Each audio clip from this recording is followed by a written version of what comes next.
players gather to cast powerful spells, some of the oldest and most powerful in the history of Magic the Gathering. Entomb, Shallowgrave, Children of Corliss, and many others. Battling head-to-head in brutal combat, they all have one thing in common: to uphold their legacy in the search for eternal glory.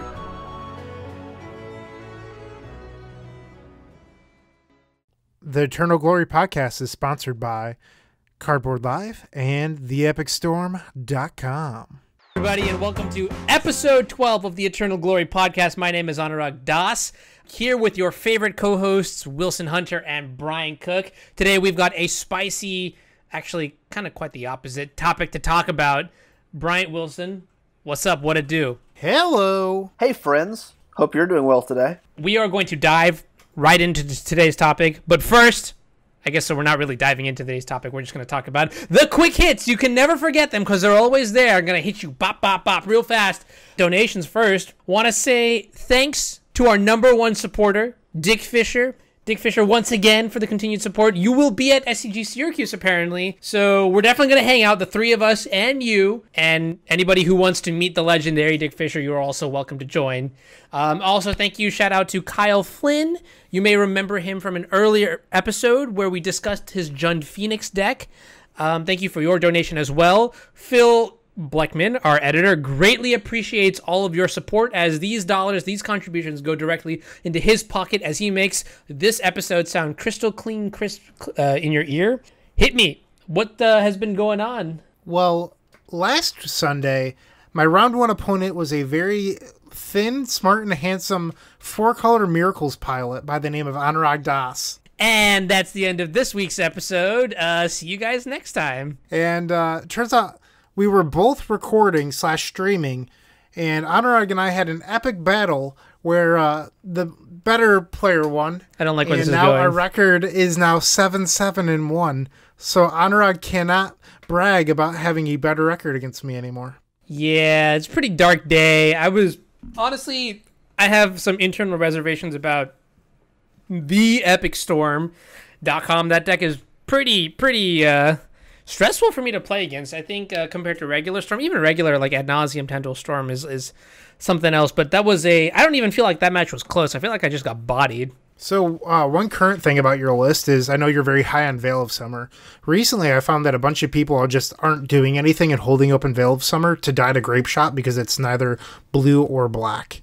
Yeah, Grape Shot has killed me a couple times, and it feels really bad because I'm just like, wow, haha, I'm going to blow them out with this Veil of Summer. But that doesn't really happen nearly as much as I thought it would. Or rather, the Storm players are wisening up and starting to play around Veil.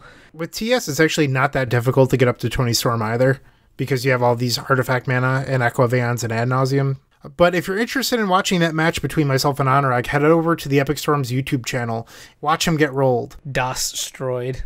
What else you got going on? I heard the EpicStorm.com recently came into some bountiful, glorious funds. Yeah, so every August is the site's domain and hosting is due. So I usually put up a post on the website asking, hey, if you appreciate the site's content, now would be the time to donate, that sort of thing. And we crushed our goal, like way more than I expected. So thank you to everyone that donated. It's greatly appreciated. Everything past our cost is going straight to our writers' annual holiday gift. So I've already started planning out where the money's going and that sort of thing, but our writers will be covered. I will not be keeping a cent of this, I promise. But on top of that, last episode, we talked about bringing on a couple new positions, including an editor. We've actually hired someone or brought someone on. Mitch Blankspore, he runs the modern Blue Red Storm website. He was overly qualified, so I felt like he was the perfect fit. What gift did you get your writers last year? It was actually super cool, in my opinion. I contacted the artist for Burning Wish, Scott Fisher, and he printed the first ever Burning Wish prints, and he signed them Keep Storming. He had to request the image or the image file from Wizards to even get them printed, which was really awesome. Wait, that's actually super cool. I thought when you told me earlier, you were just referencing like signed copies of the card, but no, it's actually like a print of the art. That's way, way, way cooler. Yeah, and I got them framed and everything, and all the writers seemed to really like them. One of them actually started tearing up, which was a little awkward, but I'm glad they enjoyed it. Yeah, you guys are a tightly knit family. That's kind of cute. It was Wilson. It was. So Wilson, how's your diet going? It's going pretty well. So I'm really hungry at this point. The last couple days have been rough, but I'm 2 weeks in. I've lost approximately 20 pounds. Woo! But that is largely because I was eating terribly before my diet. Can confirm. Yeah, you know what they say about diets, right? It's like 80% in the kitchen, 20% In the bedroom. not in the kitchen. That's right. So I've been craving a lot of seafood because I'm able to eat this one lean and green meal per day. And the lean meats that I have been picking have been things like certain types of fish, scallops, shrimp. Calamari? I have not had it. I don't even know if that's approved, but it probably is. I love calamari. Calamari is just like nice. Every time I go out to an Italian place or just any place in general, they have calamari. Like I'm just like so suckered into buying it. It's just like unconditional reflex. I have no control over it. My mind and my body slaves to calamari. Delicious. I had calamari and crab legs for dinner last night. So it says Wilson has another update in parentheses JP, and Wilson wouldn't tell us what this was when he was writing the show notes. So now you've piqued my curiosity, good sir. What is it? I just have to share my excitement with our listeners that Stern Pinball has announced that they are creating a new Jurassic Park pinball machine, and it looks really sweet. I've got to get my hands on this thing, so I'm really excited about it. Woohoo! That was huge news. I watched their pre-release stream of the Jurassic Park machine. There's a T-Rex that eats the ball. It's insane. On my end, I recently watched a couple movies. I watched Midsummer with my fiance, and I also watched Once Upon a Time in Hollywood, the new Quentin Tarantino movie. And I feel like Tarantino is the kind of director where you either love him or hate him. I happen to love Tarantino. But not gonna lie, this movie was definitely, it just felt different. Yeah, Midsummer was also, it's directed by Ari Aster, who made the movie Hereditary last year, which was supposed to, I think it was like one of the best horror films that came out last year.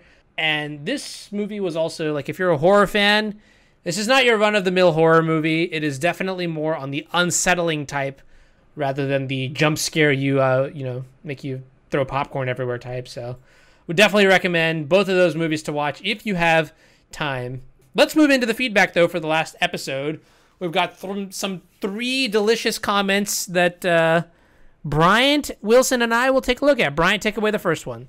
I was kind of surprised to hear Bryant argue against metagaming for smaller paper events, but it makes sense if your goals are only to grind MTGO ticks and win GPs. I feel the opposite way because my goal is to maximize my record each event, and most of the events I play are local paper tournaments from the Fringe thing on Reddit.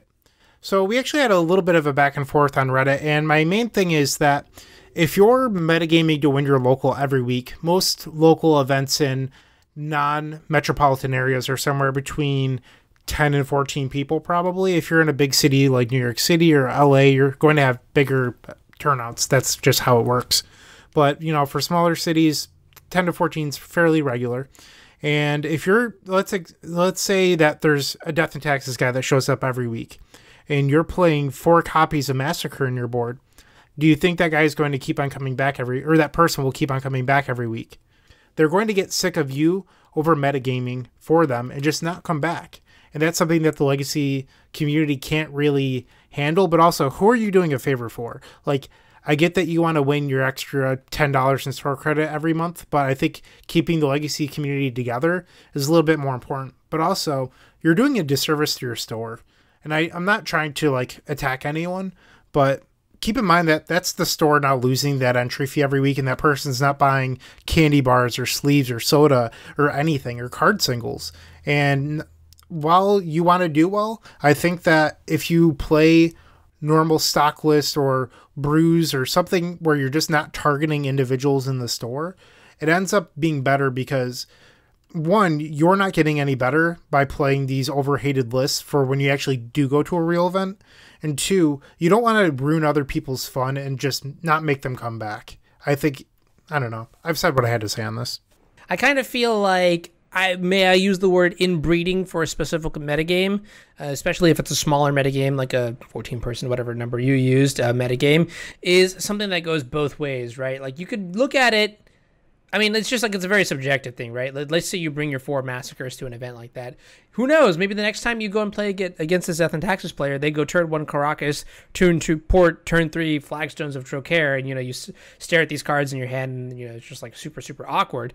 It goes both ways. It's kind of one of the reasons why maybe, playing in a smaller event is kind of fun, exciting. It's a different type of Magic, yes, but that's kind of the beauty of Magic in general. It's a very flexible game, right? You need to be like what do you think is going to happen at a Pro Tour? You think people are not going to, quote, inbreed? I mean, people will definitely try to attack and target, the best decks and things like that. Pro Tours are very different from a local event, though. At a Pro Tour, you don't know that Wilson's going to be playing Grixis Control, for example, and now you're going to build your deck to beat Wilson, even though Wilson's deck that he's playing might be 1% of the metagame. Like, it's just not the same thing. Well, I think in Pro Tours, though, you can still technically metagame and have like a couple card choices in your deck that are just obscenely narrow, you know what I mean? Because, when you go into a Pro Tour, correct me if I'm wrong, Jarvis, when you listen to this, if you listen to this, but historically there are like a couple good decks that, are the targeted decks at Pro Tour, at least the last couple times. I mean, Modern being the exception, but in Standard, it just seems like there's like a couple decks,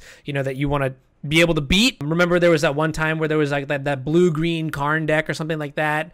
Anyways, the point that I'm trying to get at is like in each environment, developing your list or inbreeding it or whatever you want to say, it works both ways, right? But you can't compare a standard Pro Tour to Legacy. Like there's at most 5 competitive decks at a standard Pro Tour, where in Legacy there's, I don't know, somewhere between 15 and 30 viable choices. Well, I mean, if we want to get deep down and dirty with it, I would also say that in a small 14-person event, you're going to only have like, 5 or 6 decks where you can actually afford to, list each deck out. Like I get, how many requests I get where I'm just like, where I hear, hey, my metagame is like 2 show and tell decks, 1 this deck, 1 Eldrazi deck, 1 Morpho deck. Should I play Miracles? And I'm like, no, you should not, Well, that goes back to like Legacy is a very expensive format and people can't switch decks easily. Like, if you're this person that invested in Death and Taxes and some guy is out to ruin your fun, you can't just switch to another deck. Well, you can if you have money, but most people just don't have enough money to go out and just buy a new deck outright. That was probably 6 months to a year's worth of their work. You are right. People don't change Legacy decks. They change sideboard cards. I'm going to quote Lawrence on that one. I don't know who he got the quote from, but it's not like every deck is just stoned. Like, yes, Massacre is a good card against Death and Taxes, but like, can you imagine what happens when people start playing cards like Sarah Avenger or Hallowed Safekeeper or Spirit Keeper, whatever the card is that Extra Cloud plays all the time, or I don't know, just like wonky stuff, or like maybe I'll just violin my Sanctum Prelate and name 4 because you've killed me with Massacre too many times. The point is like it goes back and forth, and I get what you're saying. It's probably not the same level or same type of Magic that you would play, maybe online or at a Grand Prix or you're at like a non-local level, but Magic is a flexible game. I think that's part of the beauty in itself. Nice discussion, guys. I'm going to move on to the next comment. And it begins, great podcast, as always. Well, thank you so much. I really like that you all are willing to debate and explore topics on which you have differing opinions. That is timely. IMO, your best content is when there's disagreement and you each provide arguments and thought experiments to help support your positions. Helps to break down the common Legacy community problem of groupthink. That is from Paradigm72. Thank you for that. We really appreciate it, particularly because I believe when we started the show, we said that that was something that we wanted to do, is make sure that we maintain our individual opinions and perspectives and keep each other honest by putting those out there and not being totally convinced by one another so that you all can hear the good discussions. I know as a listener of other podcasts, not just Magic, I'm not calling anybody out, but just podcast content in general, I don't like when the hosts all agree on everything. And I like you said, Paradigm, me personally as a listener, I enjoy that type of discussion where people are differing in opinions and going back and forth and all those things. So in addition to that, I'm a fairly argumentative person, and sounds like these guys here can be as well. So. And it was definitely very like timely, extremely scripted. We have actually word by word pasted our entire conversation, so we're just reading off the playbook here. No, but yeah, I think that's a good comment. I do like the sharp sort of discourse that we have. It's very fun.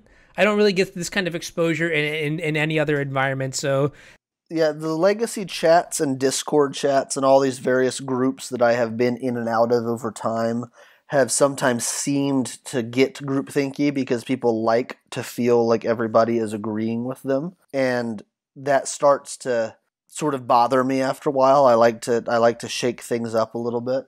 I would agree with that. I do think that the legacy communities suffers from outspoken individuals, and then because they're outspoken, they want their opinions to be taken seriously, so they end up agreeing. And just, if you think for yourself and think a little bit differently, you might see something that others don't see, like the Mox Opals we were talking about, or Hope of Girapur.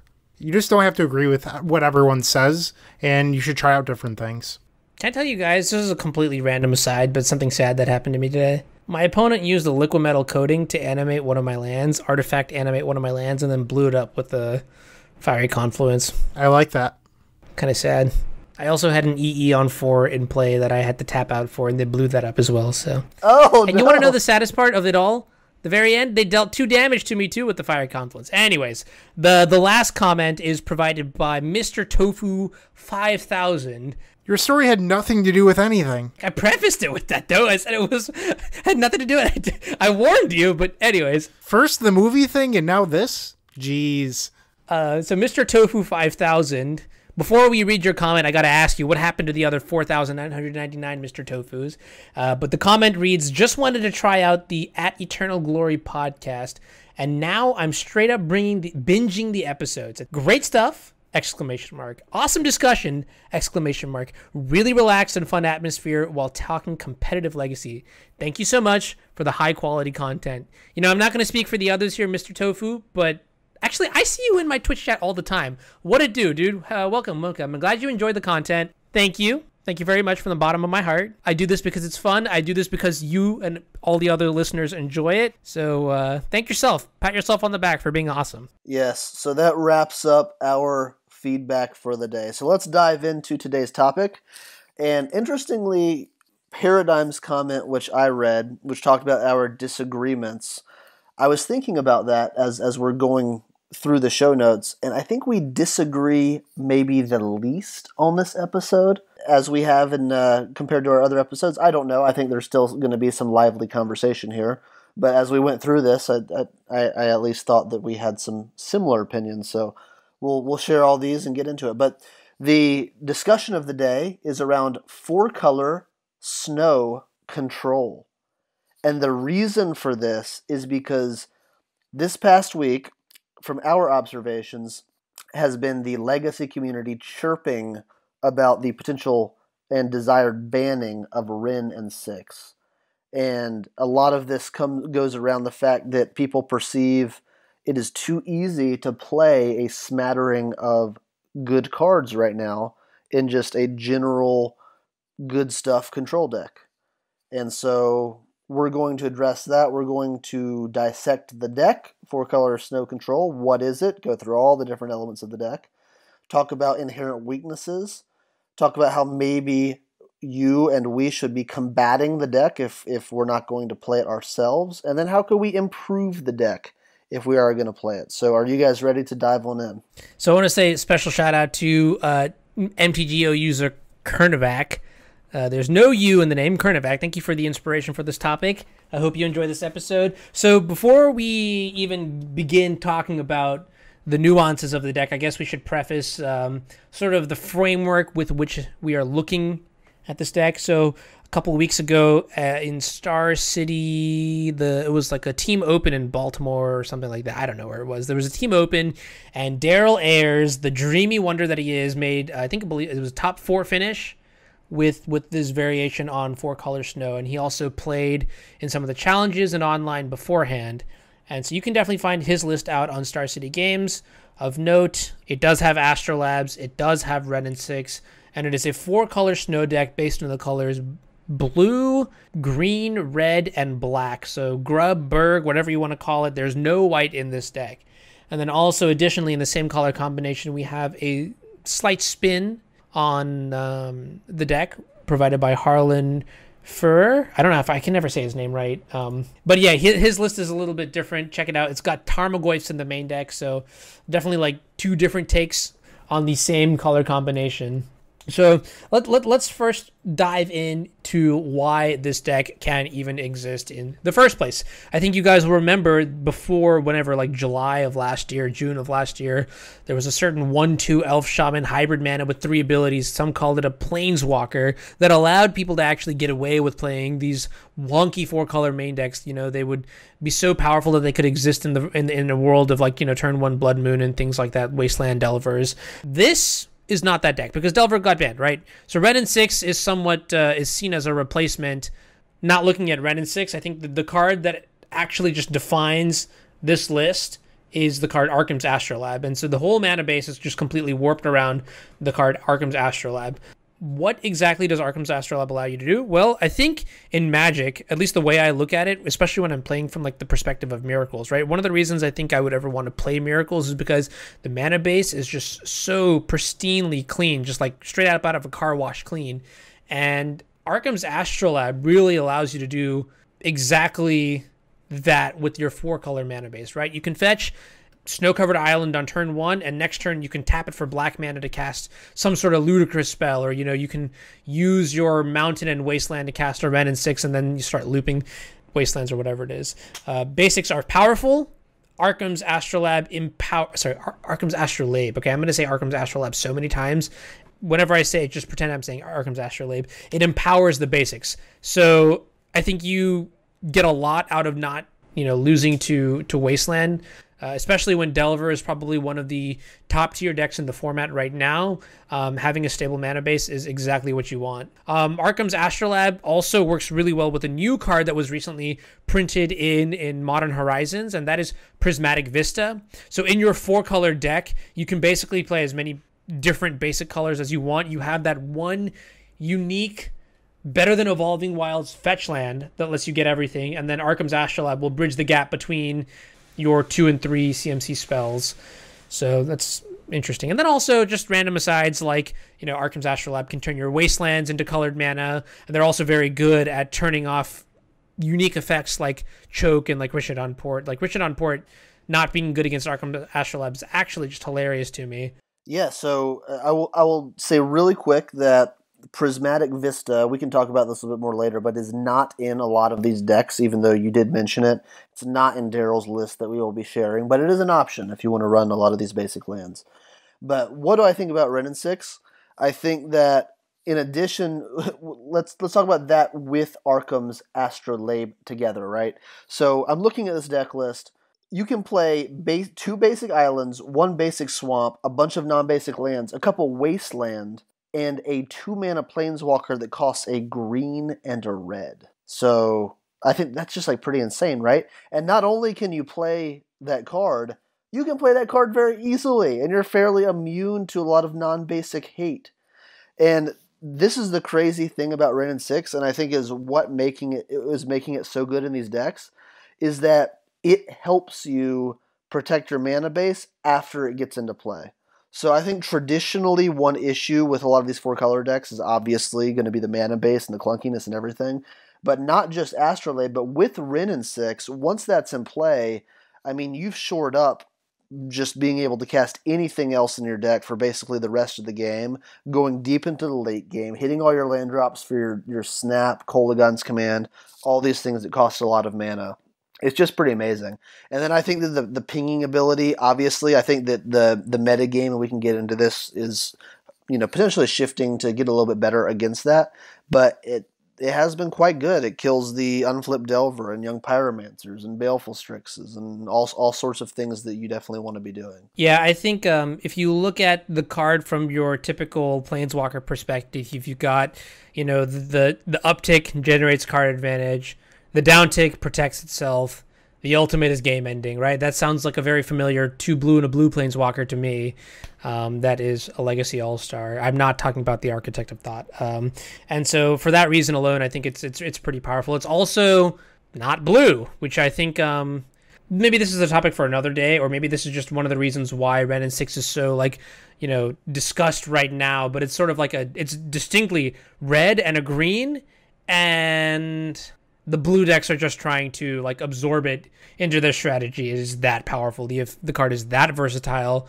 I think this card, just the number of advantages it has is I mean, we could go on and on and on about it, but I think the way that it distorts mana is probably the most interesting thing about the card.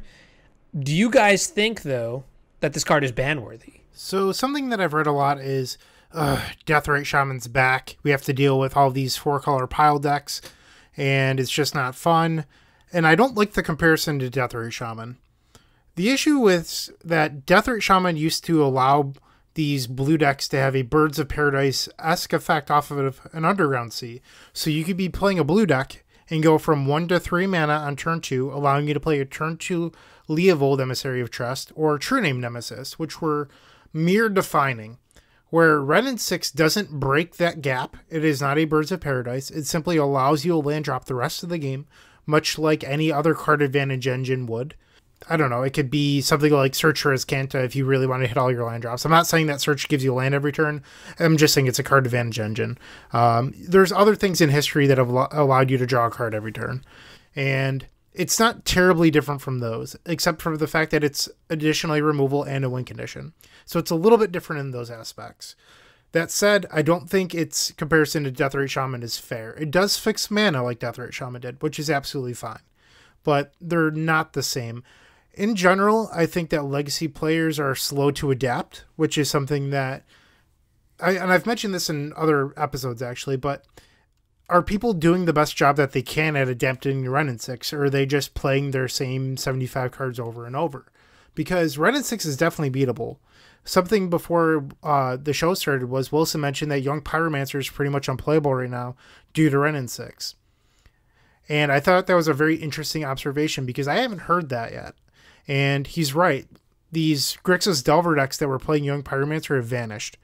And now they're playing Dreadhorde Arcanist, which, you know, having a 3 defense is relevant.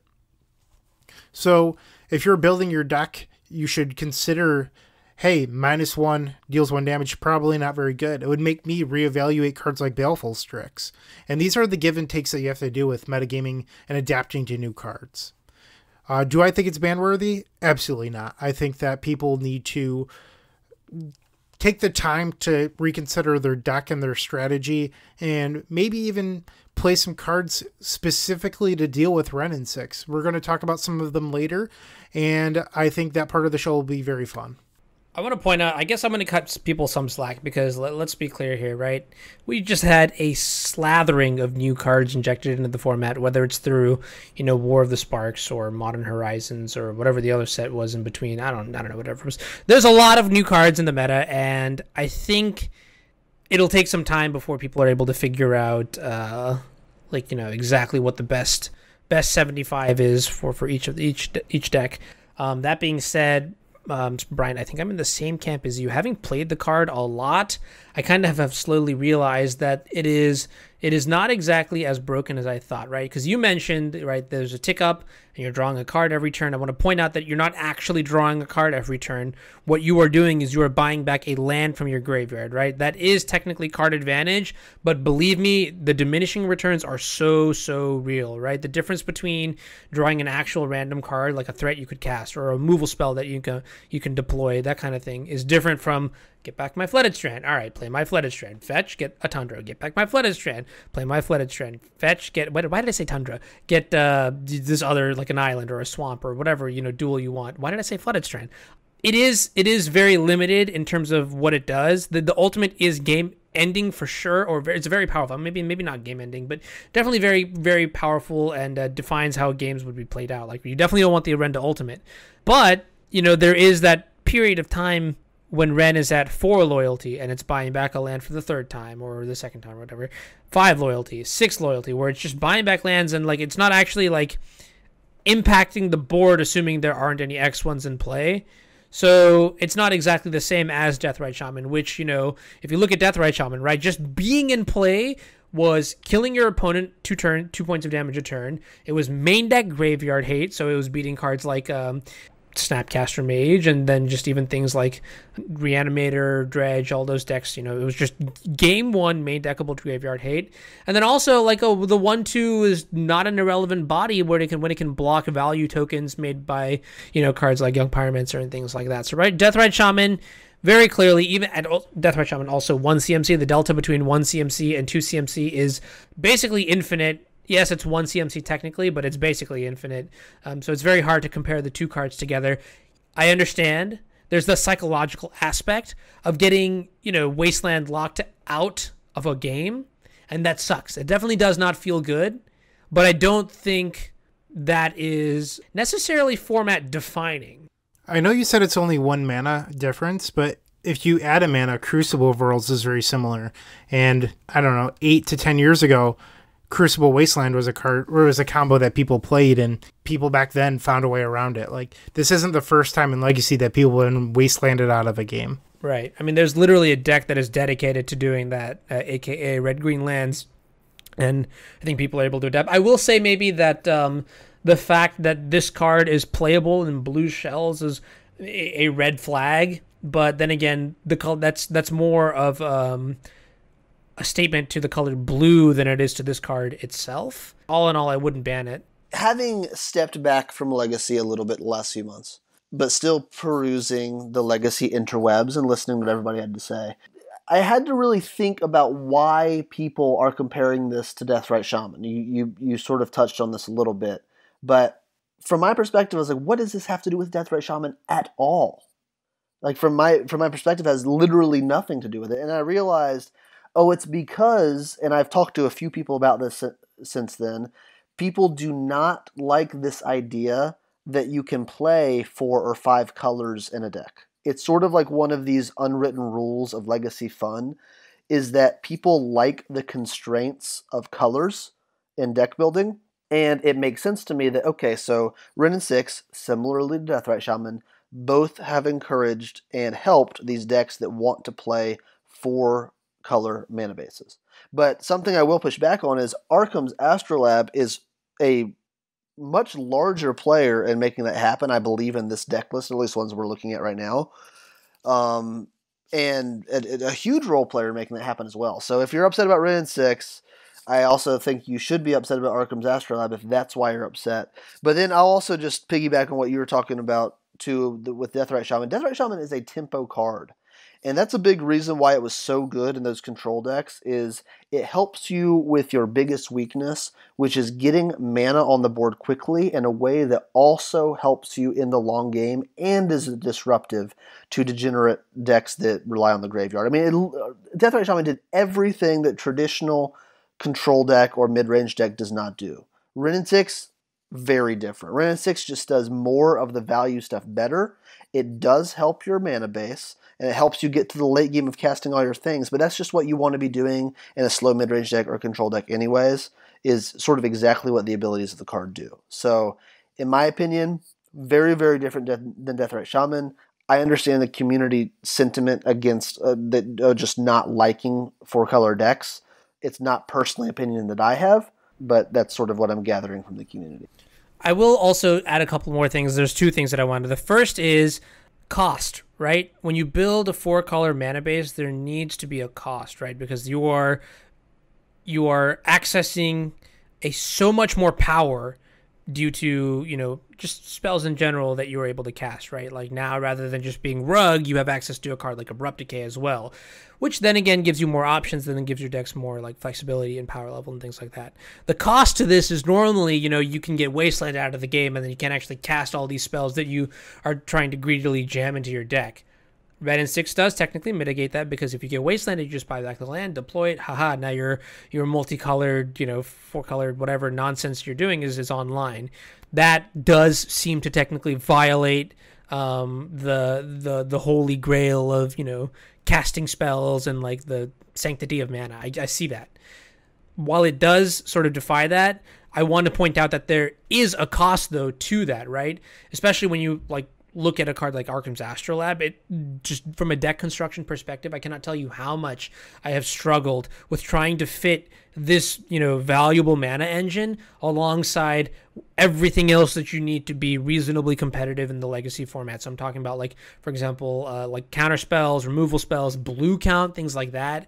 The cost eventually does add up, and I mean, if you've watched my stream at all, you know I've been piloting this 4-color snow, a variation of the 4-color snow deck for a while now. And, you know, there are games where I'm just like, well, shit.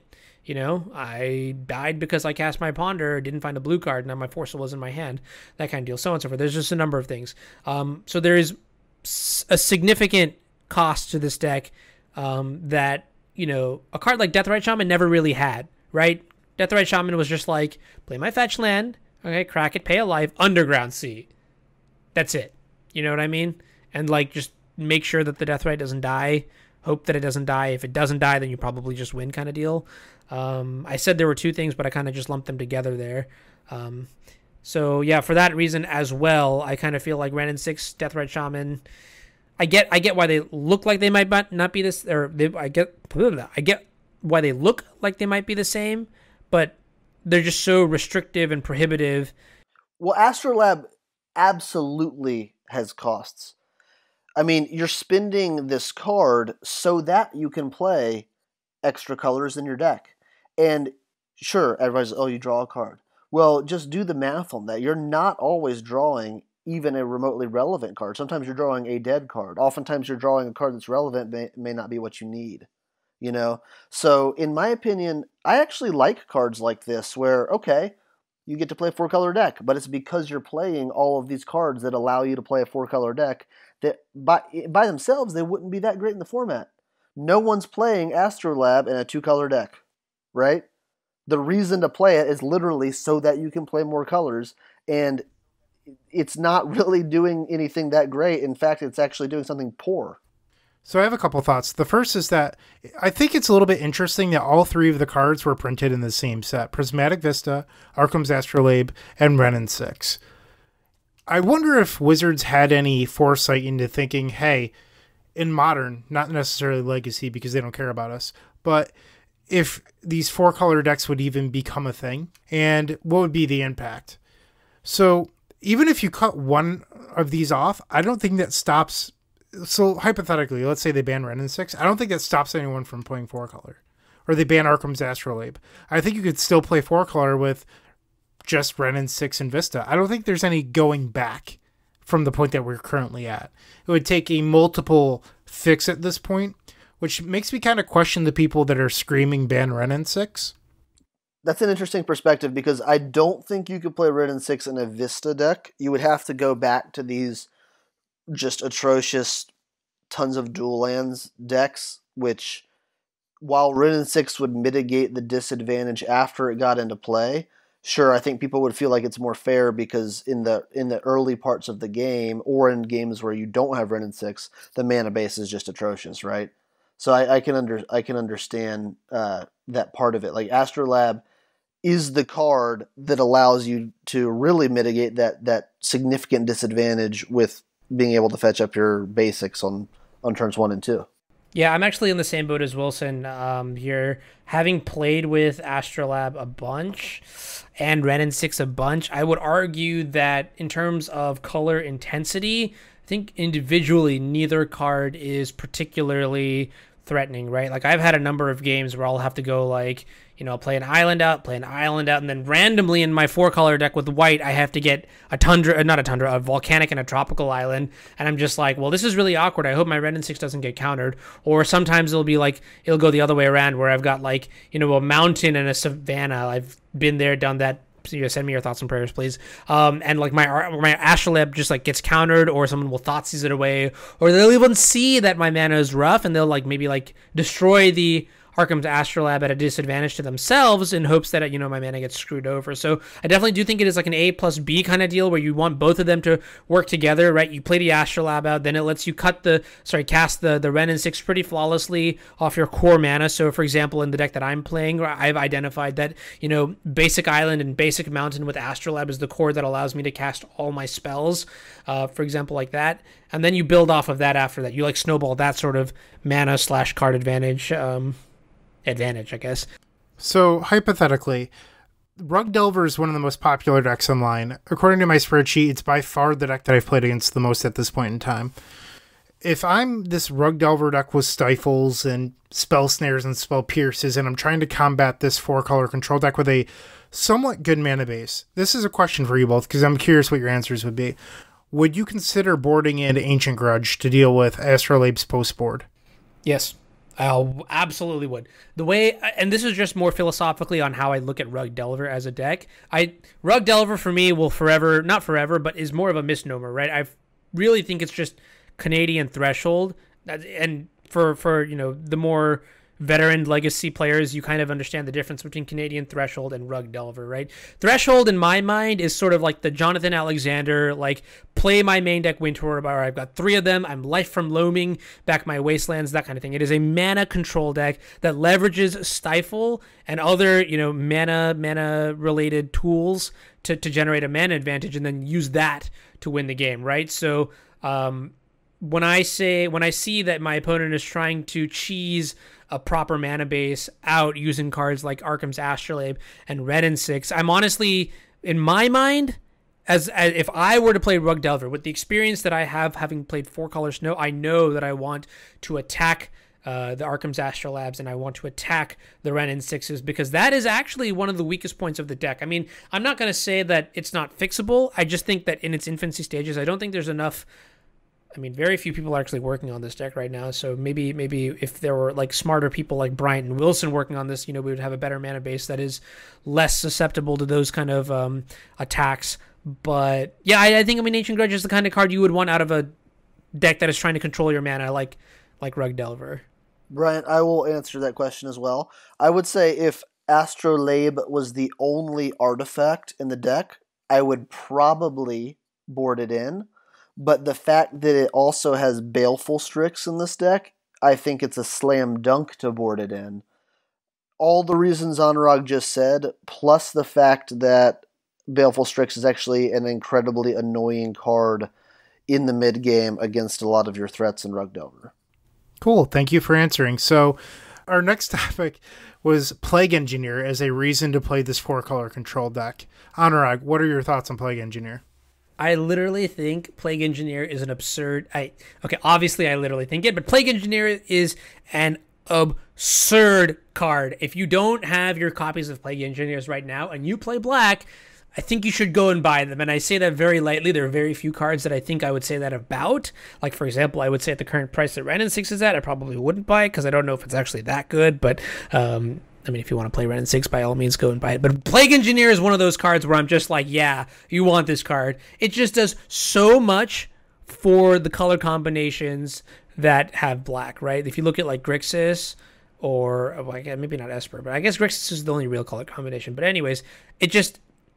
The hole in Grixis control right now is really that you just don't have access to clean mana removal in the form of Swords to Plowshares or something that other decks might have, or like Abrupt Decay, for example, right? Just you have a hodgepodge smattering of like fatal pushes and lightning bolts and edicts and K commands, and it's just honestly it's like disgusting. And the fact that the Grixis deck can actually put it all together is very impressive to me. But Plague Engineer fills up so many of the holes. So the first thing is the -1/-1 passive static whatever that it has is just insane against decks just a whole smattering of decks. So we're looking at, like tribal decks, right? So we're looking at like maybe goblins, we're looking at merfolk, we're looking at elves. I have a number of dedicated Moto grinders. So, for goblins, Goblin Lackey 1, for merfolk, Tuxdev, right? For elves, actually, I haven't really heard too much about it, but in general, the consensus is from the tribal players, maybe Death and Taxes included. Yeah, we'll get back to Death and Taxes, but in general, I feel like these players have just been talking about how Plague Engineer has basically been ruining their success rates compared to normal. I'm not saying that their success rates are tanking to abysmal levels, but it is significantly or it is notably dropping to the point where I even remember Tuxdev, the Merfolk players, saying that they would want to maybe try a list that has no true name nemesis and just go 16 lords, here are a bunch of 4/4s and 5/5s, haha, nice Plague Engineer, that kind of deal. But it goes beyond that too, because Plague Engineer is not just engineered plague. If it was, I don't think it would be nearly as playable. The creature, okay, that's the first thing, is one-sided. That's another thing. And it has Death Touch. All of these three things combined together just make this a slam dunk of a card. Creature means that it can block, it can attack, pressure planeswalkers' life totals. Death Touch means it's able to trade with cards like, Gurmag Angler, which is notably a problem for the color combination of Grixis. You can trade with like Reality Smasher, Thought Knot Seer. You get to kill True Name Nemesis on resolution. It's not even like an ETB trigger. It's like as it enters, -1, goodbye True Names, right? So you often get to set up these situations where it's like your opponent has a True Name in play, or they have some X1 in play. You play your Plague Engineer, it automatically kills the creature, and any removal spell that your opponent uses to kill the Plague Engineer so they can deploy another creature of that type causes a 2-for-1 scenario in your favor. So you're actually just generating card advantage off of this. That's another important thing about it being a creature body. Like unlike Engineered Plague, which is an enchantment, probably should see some more play. I don't know. We'll talk about that later, but or maybe we won't. I don't know. But yeah, I mean, like, it dying to removal spells is almost, it's strangely enough that you can call that a good thing because it's costing your opponent a card. Sure, it's not like a everlasting omnipresent static effect, but you only need it to do a couple things because the rest of your deck is just so good at picking up the other pieces. Bryant, this one hits hard to Bryant. Plague Engineer is pretty good against Empty the Warrens. Imagine 20 goblins, 21 goblins, all leaving the board at the cost of 3 simple mana. I imagine that definitely changes how you play out your games in certain matchups and things like that. Against 4-color control in the past, I always felt comfortable knowing that my opponent only had one out. To Empty the Warrens was usually a singleton main deck Toxic Deluge. Feels a lot worse knowing that they have 3 outs now. But going back to your Goblins comment, I know that the local Goblins player in my area is now playing 4 Tarfire main deck in an effort to kill literally just 4 Plague Engineer. They also claim that it's good against Stoneforge Mystic decks, which makes sense, but their primary concern is Plague Engineer. I mean, that's one person that has adapted, and I can appreciate that, but at the same time, it's pretty dramatic, you have to admit, to be that dedicated to beating Plague Engineer where you're playing 4 copies of Tarfire.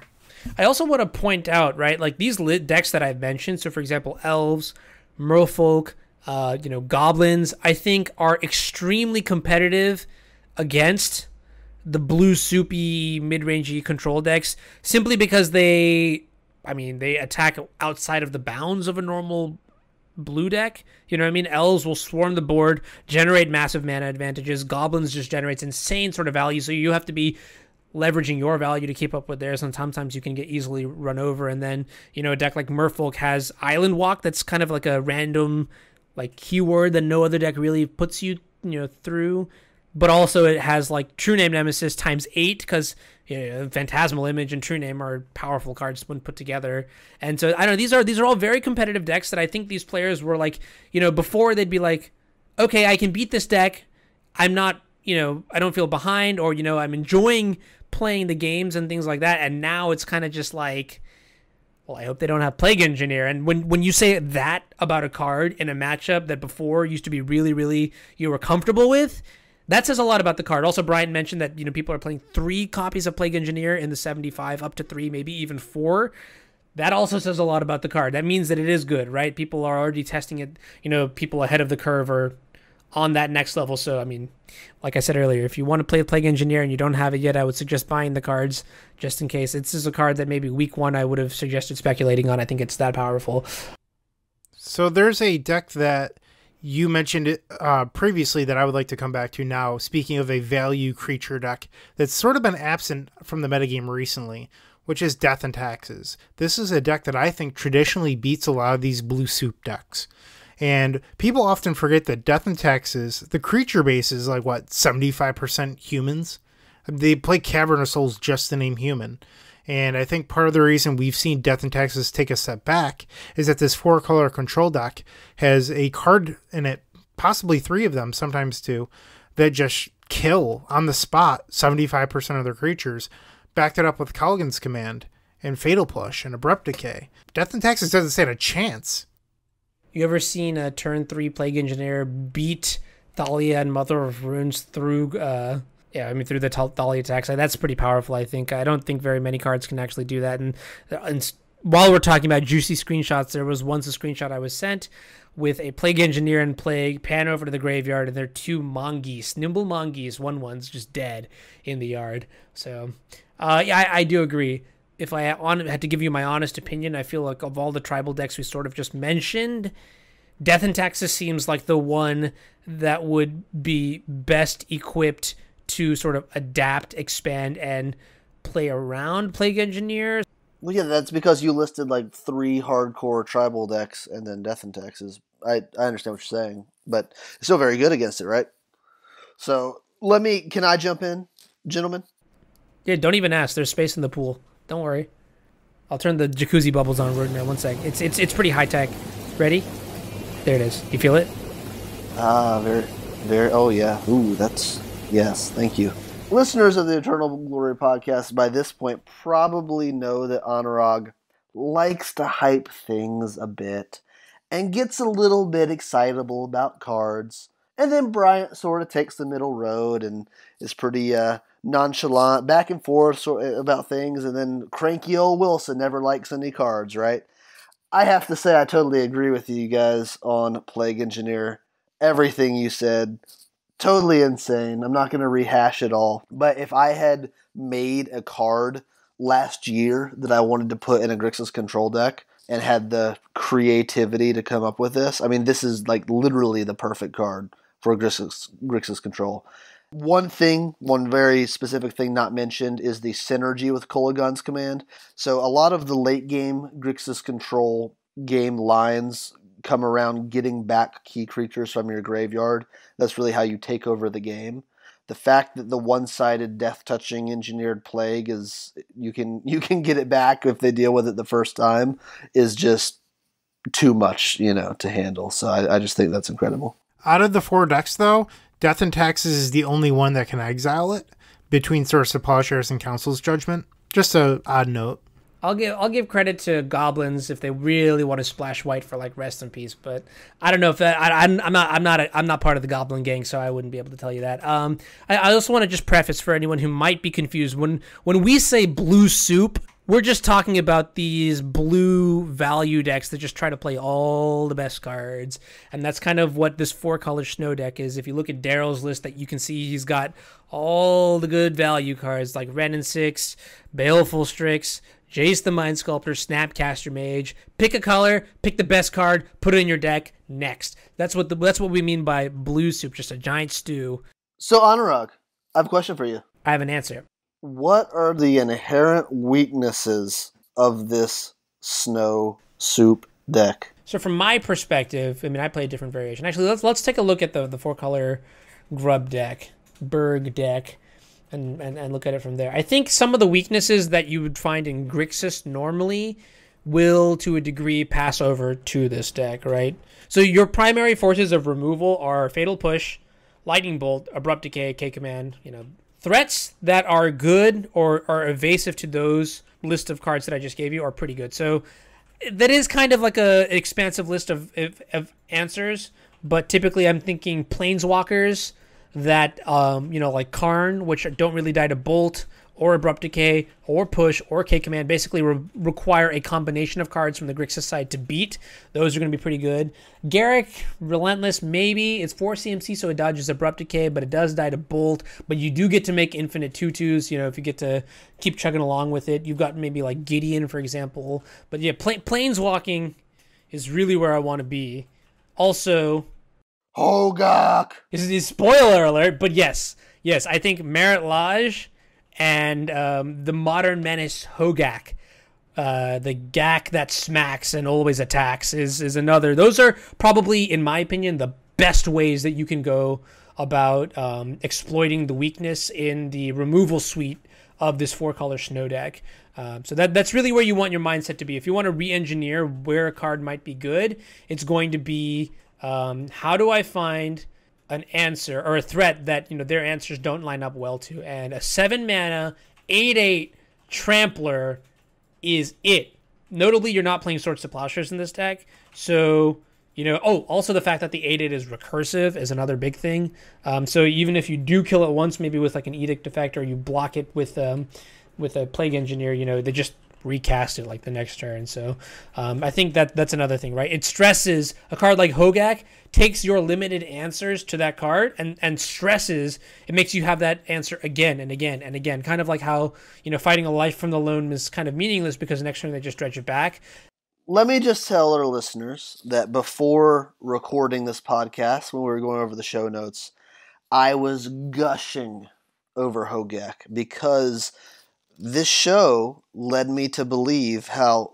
Gushing is an understatement, I think. Yeah, I was going to say the same exact thing. Yeah, like... Wilson would not shut up about Hodak. Wilson was like, I'm ready for the Grand Prix. Just give me these. Oh, but I don't have Mox Diamonds, man. What am I going to do? Anu, what's your experience been like? Brian, you want to have a barbecue over? We can talk about Hogak and Legacy. But here's why. It's because our assignment here was to figure out, what's maybe a good way of attacking this deck. And we started looking at Hogak. And then I started looking at the format.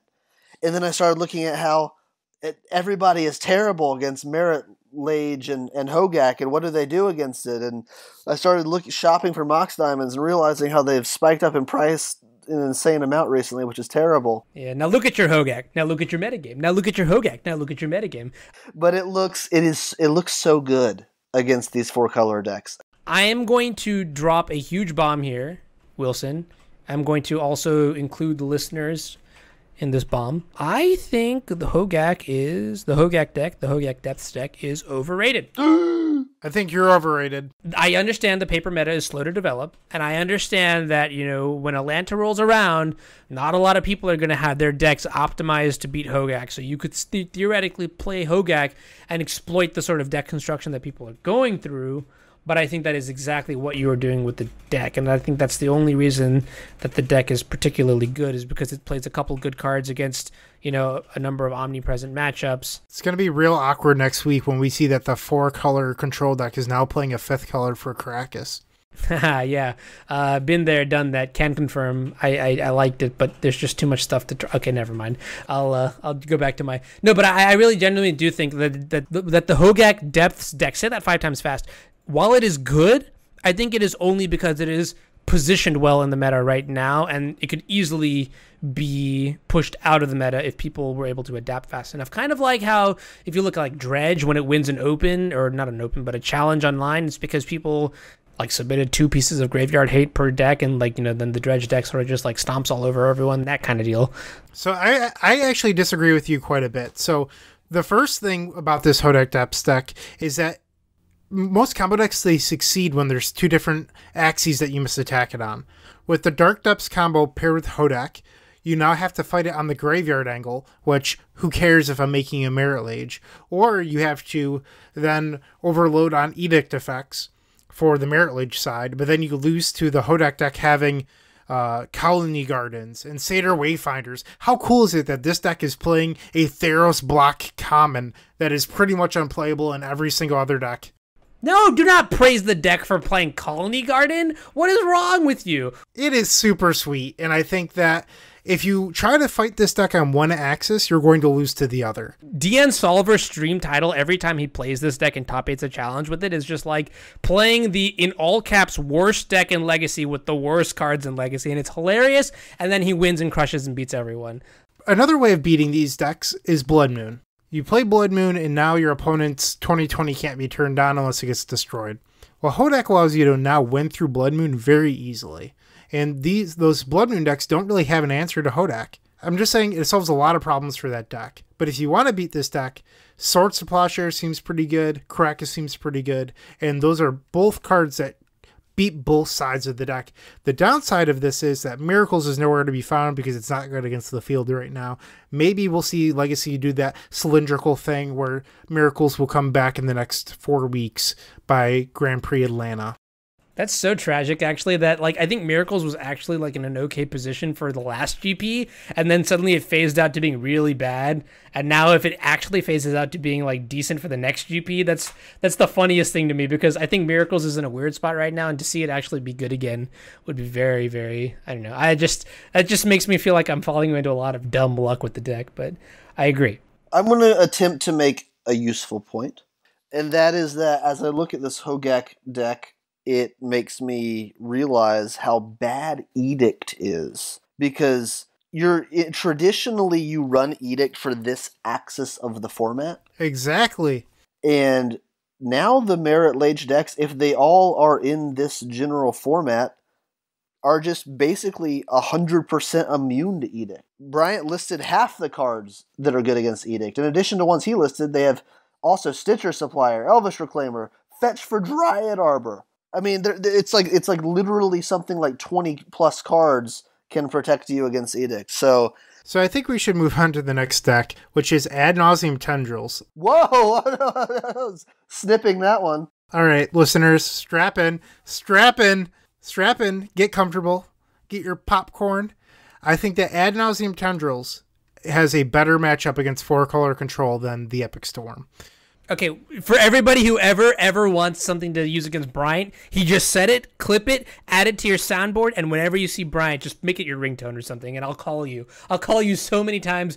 All right, so number 1, Plague Engineer. Ad Nauseam Tendrils, for the most part, does not care about Plague Engineer. Sometimes they'll play a main deck empty, sometimes they won't. Regardless, they're not going for it. They're going to Pass in Flames. They're going to kill you. Pass in Flames, it's very good against the discard spells. So the couple copies of Thoughtseize in the main deck, your deck's a little bit more immune thanks to Pass in Flames. Cowgan's Command. Hey, Pass in Flames still good there. But also, this deck does not clock you. It's a very slow deck, so your Ad Nauseams are very good in this matchup. That goes for both Storm decks. And in general, the 4-color control deck only plays 6 pieces of interaction in your main deck. You have 4 copies of Forcible, 2 copies of Thoughtseize. If you look at Harlan's list, he has 3 copies of Forcible and 3 Inquisition. Both Storm decks are very good at beating a minimum amount of interaction. This isn't Miracles where they have Counterbalance, Spell Pierce, Dovin's Veto, Flusterstorm, none of that. You don't have to worry about that. You have 6 cards. That's not a whole lot. Like, this deck is really made to beat these mid-range decks. And it's taking a pretty big dodge against combo.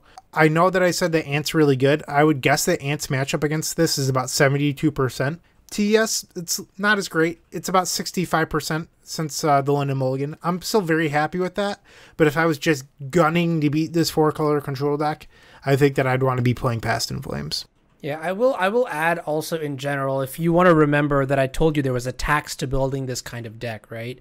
So if you look at a macro level, just in terms of all combo decks that are being played, Arkham's Astrolabe is not a blue card. Yes, it does redraw a card, but you cannot exile it to Forcible. And I think that is a big deal. Because I mean, you're looking at my Miracles deck from, it's like a stock Miracles deck, right? You've got like 30 plus cards to pitch to Forcible. This deck, this 4-color deck, struggles to get like 21, 22 kind of deals. So there is a real cost. And like Bryant mentions, you can basically pick apart the small fraction of cards that are actually relevant to you and try to take over the game. Wilson, do you have anything to say about your former lover? Yeah, I mean, I agree with you. I just also generally don't like Ant. So I think that also aligns with what you're saying, though, is like, if you want to gun for this exact deck, maybe Ant is pretty good, but Ant is really just taking a hit against most of the rest of the metagame. And I'm just personally not a fan of the deck as a whole. War was not a good set for Storm in general. So one thing I've noticed recently is a lot of Ant players that I know are not happy with Veil of Summer because your opponent casts Veil and all of a sudden you can't win. And it's become an issue where with the Epic Storm, you have Empty the Warrants and you have Grape Shot. So you're a little bit more set up to beat a Veil of Summer. One thing that I do know is that a very smart and thin Ad Nauseam Tendrils player, Daniel D'Amato, has cut the second main deck Past in Flames and is playing a main deck Empty the Warrens, which is something that I mentioned in our combo episode where I talked about adapting to the metagame and to the fly, where I think Daniel's doing a great job of that and recognizing what his opponents are doing to him and how he should combat to beat that. I mean, I've never not played Empty the Warrens and Ant, but Plague Engineer is good against Empty the Warrens. I'm not saying that that's a reason to not necessarily play it. So our next decks would be Reanimator and Sneak and Show. So my take is I think Sneak and Show would actively want to be playing against these 4-color decks, right? Payoff is just really good. Black, the discard is annoying, but it's certainly beatable. You don't even have access to cards like Hymn to Torok in the Daryl/Harlan Snow decks. And Hymn to Torok is one of the best ways for this colored combination to sort of snowball games into the control player's favor, because you just take over by using raw quantity of cards. Whereas this deck is more like, all right, I'm going to try and Thoughtseize you and then like maybe set up a prison piece, but the prison pieces are all slow, and it's very likely that the Sneak and Show decks, which at this point are very resilient and very able to like punch through a good amount of hate. Quote, look at like JPA's recent success, or just JPA in general, like he's just ungodly. I think Sneak and Show definitely would do a good job at taking advantage of the way that the 4-color deck is built. I do want to add a caveat to that, which is decks can change, right? Daryl's list, his way of building the deck. Harlan's list, his way of building the deck. Those aren't the only ways you can build this deck. You have so many cards at your disposal because of the colors you're playing.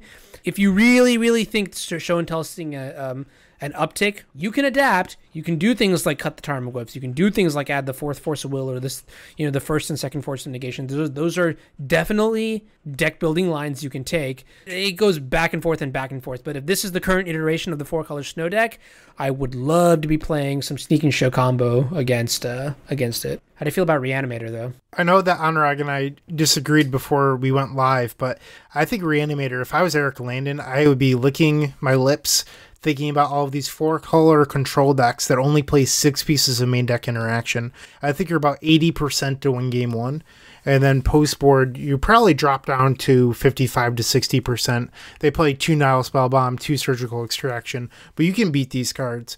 You can, A, either play Unmaster Cabal Therapy, get rid of them, or B, play cards like the 1 in a red, put a creature into play, Stronghold Gambit, and just ignore the graveyard. Because they still, even post-board, don't play a whole lot of counter magic. Yeah, I'm unsure. I will give, I guess maybe this is just another, like, hey, caveat, but, the event that these guys found success in was a team open, right? So just because they did make top 8 does not necessarily mean that I actually don't know what their individual records are, so we should, at some point, Daryl and Harlan give us that information. I mean, for example, like with the team open that I think Cyrus won a long time ago, he went like 10-4 in the Swiss, which is like, I mean, by GP standards, that's not really that good. And he said this himself. So, but I do think that, maybe the way they built this deck was sort of intentional, slack on the combo hate in the main deck at least a little bit, so that you can play, you can beat up on all the fair decks that you're expecting to see, like an expected metagame kind of deal. Brian, we did disagree at the beginning before the show notes, and I will say, I think I'm favoring the decision that you're at now a little bit too right now, which is that Reanimator would probably want to play against this if it's just the 2 Nile Spell Bombs and the 2 Surgical Extractions. If it's a routine thing, you get to slowly play around it more and more and more. And so my original thoughts. I guess originally I thought that, Reanimator seems like the kind of deck where if you want to beat it, you can, but the problem is it doesn't have that high of a metagame share. Like, there's, like, obviously the herp derp draws, and then there's the way that Eric Landon plays it. Like, those are the 2 things that I'd be very, very cautious about when I think about, Black-Red Reanimator. So there's another combo deck that people generally don't consider to be combo, but you cast 7 cards and then you win the game. It's a deck that Wilson mentioned before the show that I didn't initially think of as a deck to combat 4-color control. And then the second he mentioned it, a light bulb went off in my head. And I think that this deck is secretly very well positioned. Burn. Burn them up. This deck has no clock, very little counter magic. It has a couple pieces of removal and is relying on winning the game using value. It can never beat Burn. Ever. Yeah, Baleful Strix is cool against Goblin Guides and Monastery Swift Spears, but I don't think it's like... No, it's not. It's not cool against them because Burn players always love to chuck like a couple Searing Blazes into their deck and then you just cry. Or like a Smash to Smithereens or something like that out of the board. I don't know. Yeah, you're right. Like, the thing about Burn is that you actually, like, have to end the game against Burn because Burn is typically a deck that will have inevitability against you because what do? They just draw a card, deal 3 damage, draw a card, deal 3 damage, draw a card. So eventually you'll see that your life total will get to 0, which is kind of one thing I like about Harlan's deck. While against Daryl's deck, I think, the Burn deck would be fantastic because Daryl's deck probably doesn't kill nearly as fast as it needs to against Burn. Harlan's deck does feature the Tarmogoyfs, and Tarmogoyf gets big real fast and turns sideways real fast and then ends games real fast. And yeah, I mean, not only that, he has the Inquisitions over Thoughtseizes, so he has this line of Inquisition and then turn 3 snap back Inquisition, which is pretty insane, actually. Okay, Can we just talk ethics, straight up ethics right now, just for a quick second? Why do people play Inquisition? I just feel like that card is so lackluster in a world of Force of Will, Jace the Mind Sculptor, Sneak and Show, the insert any card you want here that is more than 3 CMC. Like, it just seems like you're asking to get rolled on. You know what I mean? Like, I had a game earlier today where my opponent went turn 1 Inquisition, saw my ad nauseum, and then lost the game. It was fantastic. You know what? I get it. Like, the 2 life can matter, and in certain matchups like Delver, you know, probably the Inquisition is good enough because you can just, you know, use the rest of your deck to line up, you know, answers where you need to. But hold your horses. No, Inquisition is fantastic. I've played many an Inquisition in Legacy decks, and to be fair, I have never just replaced Thought Ceases with Inquisition. But if you're going to run a lot of that type of effect, I do sometimes like to run some number of Inquisition in a Snapcaster deck, because while 2 life is something against some matchups and might sound like not much against others, 4 life really starts adding up against Delver decks, obviously against Burn. So there's the Snapcaster discard line, which then becomes not good at all against an aggressive portion of the format.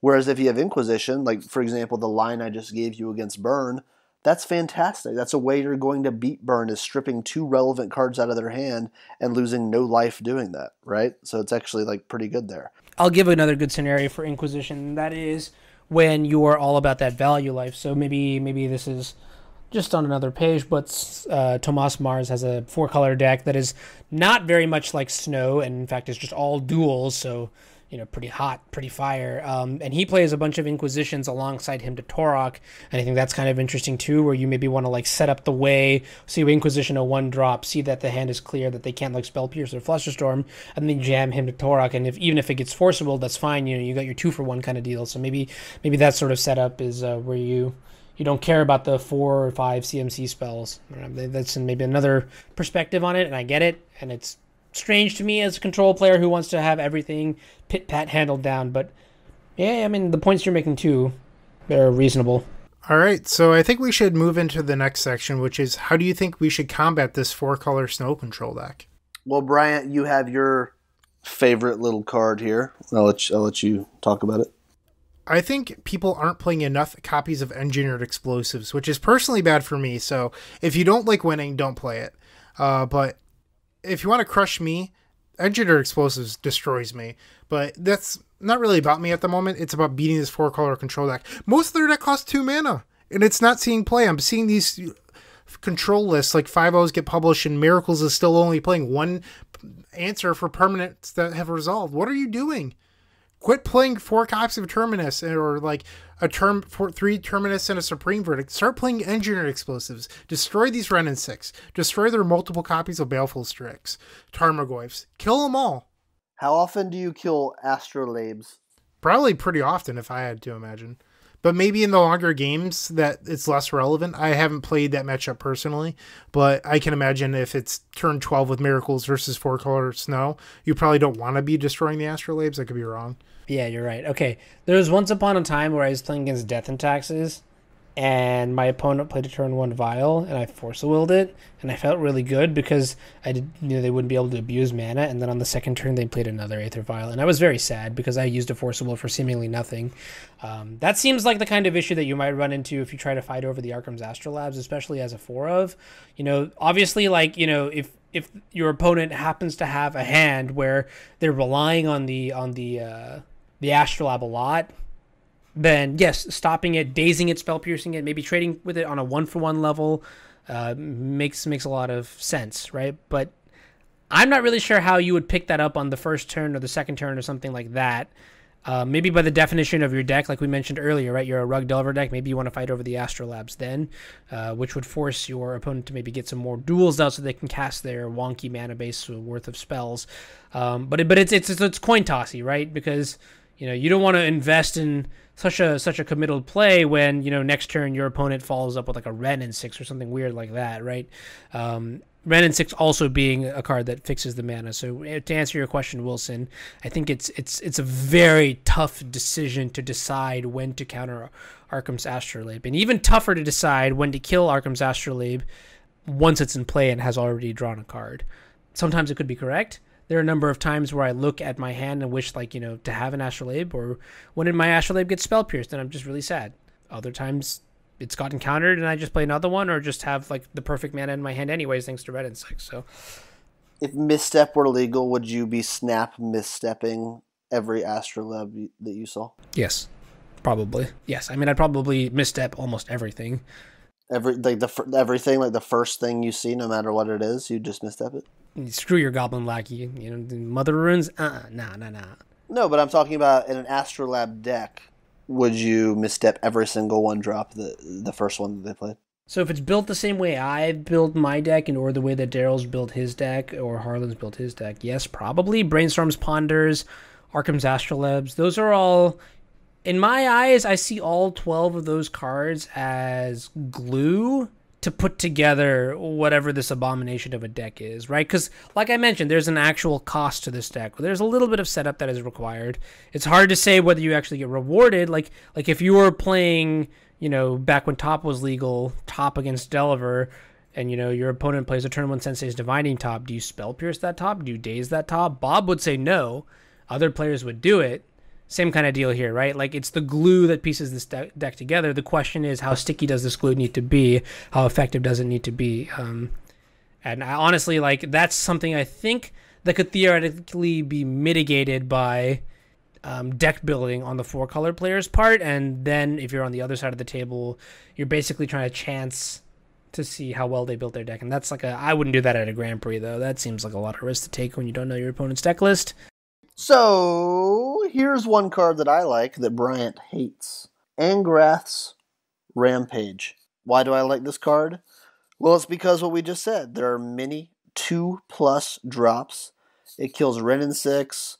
It kills a variety of these creatures in the format. It can potentially get rid of a True Name Nemesis. It can get rid of a Gurmag Angler.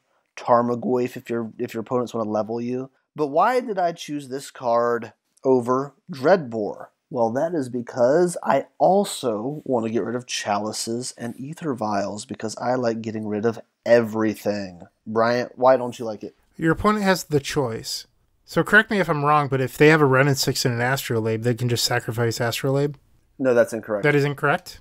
Okay. That makes it better. Yeah, it makes it a lot better, actually. Can you imagine? Oh my God, that'd be abominable. God, Wilson, I would have judged. I would have looked at you with disgust. You would not have been able to come back home. You would not have got dinner, for tonight. You would not have passed go, not collected 200. Get the point.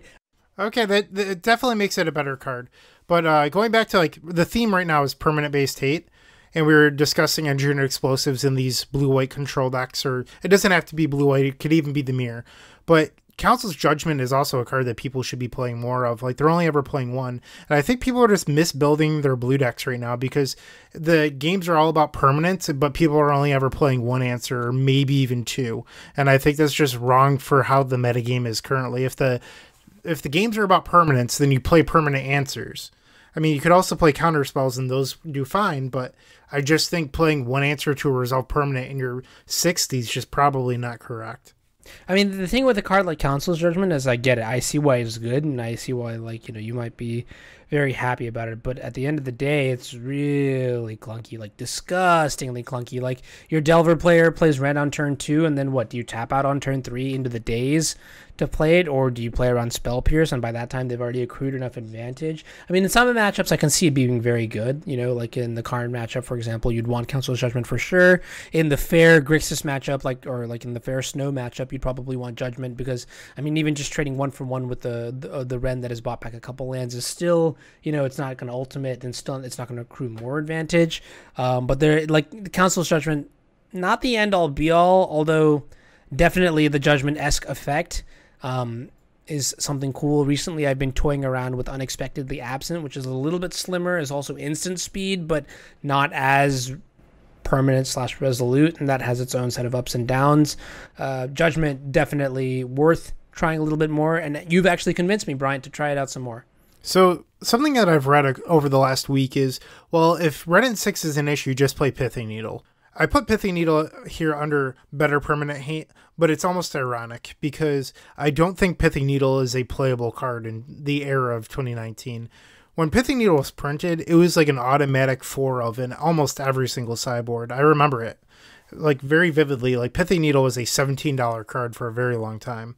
And now I just can't imagine playing Pithing Needle in almost any deck, which is kind of silly, but this deck's playing Caligan's Command. Why are you trying to bring in Pithing Needle to answer it?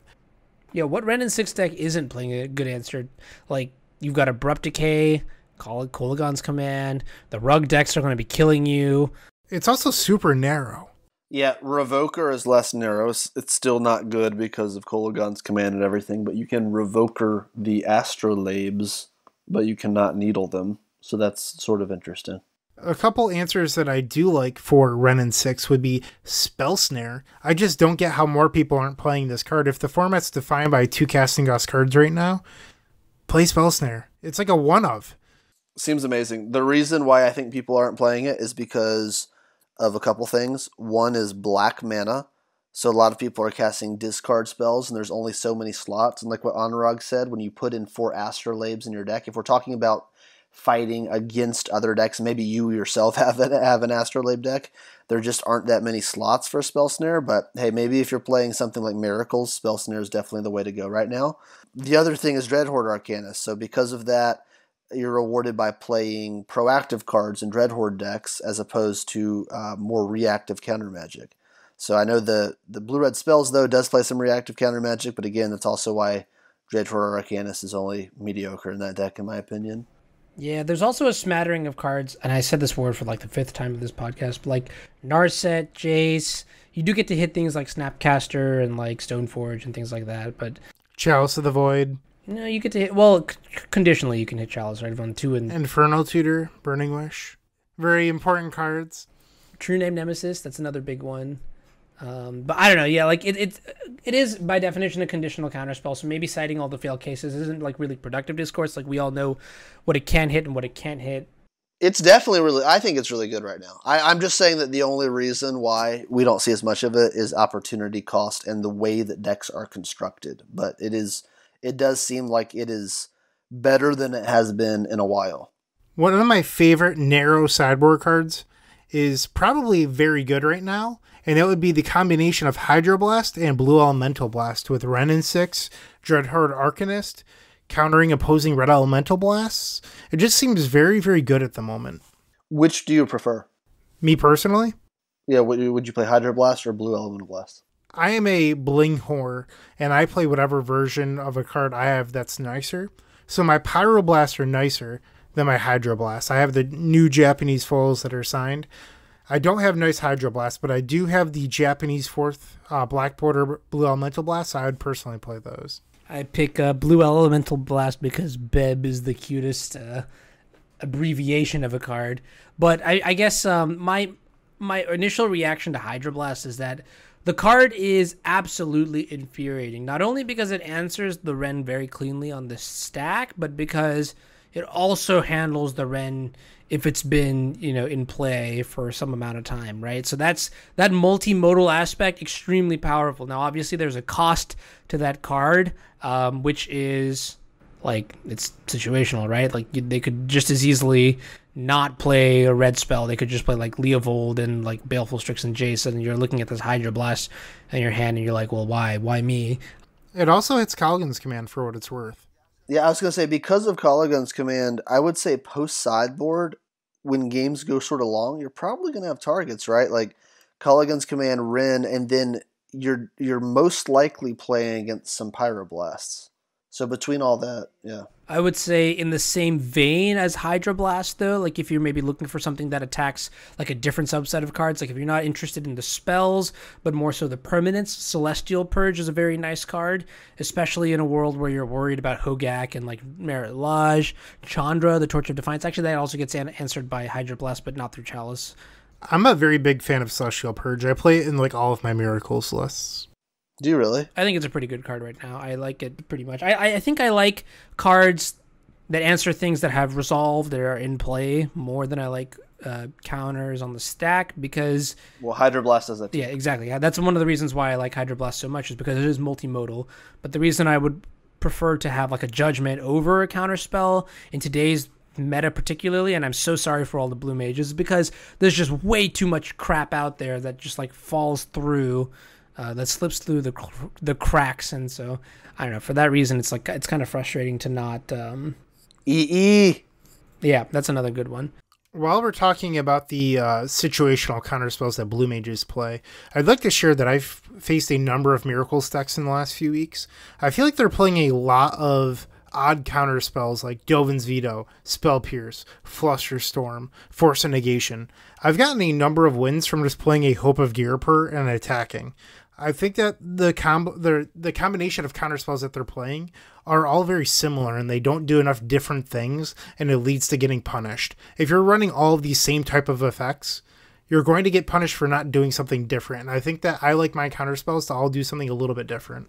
I look at it from the Miracles side, and I think, what are they afraid of? And they're afraid of cards like Jace, Narset, those sort of things. Maybe like a Stifle here and there. You get the picture. And so that's why they play that subset of cards, because it also happens to be good against, like you mentioned, the Storm deck. But yes, you can definitely exploit that. And Hope of Girapur is as much as I hate it, the Xantid, the buzz, the bug effect is like. Do you know what kills Hope of Girapur and counters Burning Wish? Dimir Charm. Oh my god, I can't believe you said that. Wow. I have lost to a Dimir Charm in a Star City Games event. It did not feel good. The other day, somebody played Tyrant Scorn against me. I had to read the card, so I don't know if that's exactly the same as Dimir Charm. But one way that you could attack these 4-color snow decks is with land destruction, like Blood Moon, Back to Basics, and even Choke. Fake news. I agree. Just a PSA, these cards are not effective against Arkham's Astrolabe.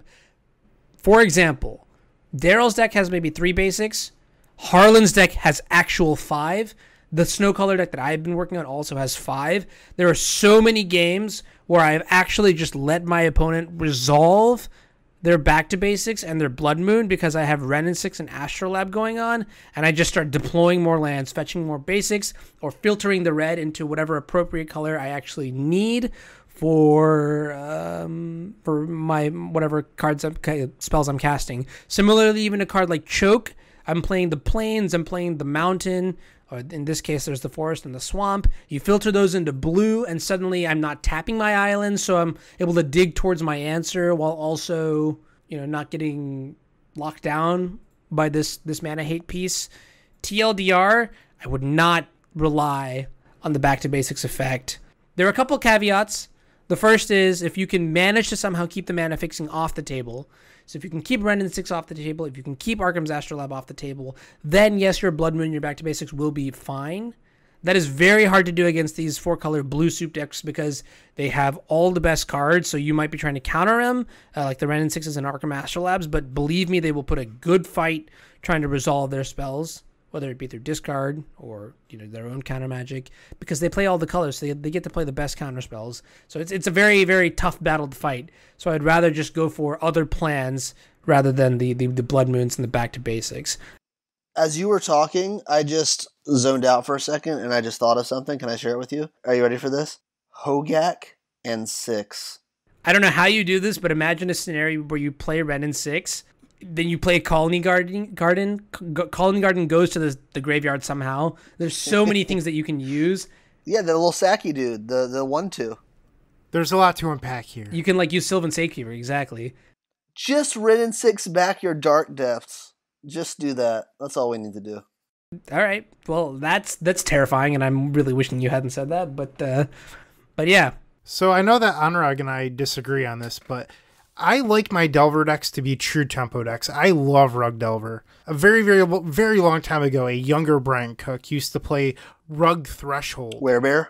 And Werebear, Nimble Mongoose, Fledgling Dragon, that was my jam. So I love Winter Orb, and I still think it's a great choice against these Ren and 6 decks. Anurag disagrees with me, but every single turn they're tapping Arkham's Astrolabe. They have the basics. I think how you beat these decks is you get them on a turn where they tap out, and now I know they're playing a land every turn, but your Dazes, your Spell Pierces, they're live. You could stifle their lands. You can keep them off just long enough to apply that final bit of pressure, because these decks are built to stabilize. And I think that I'm not expecting Winter Orb to win the game.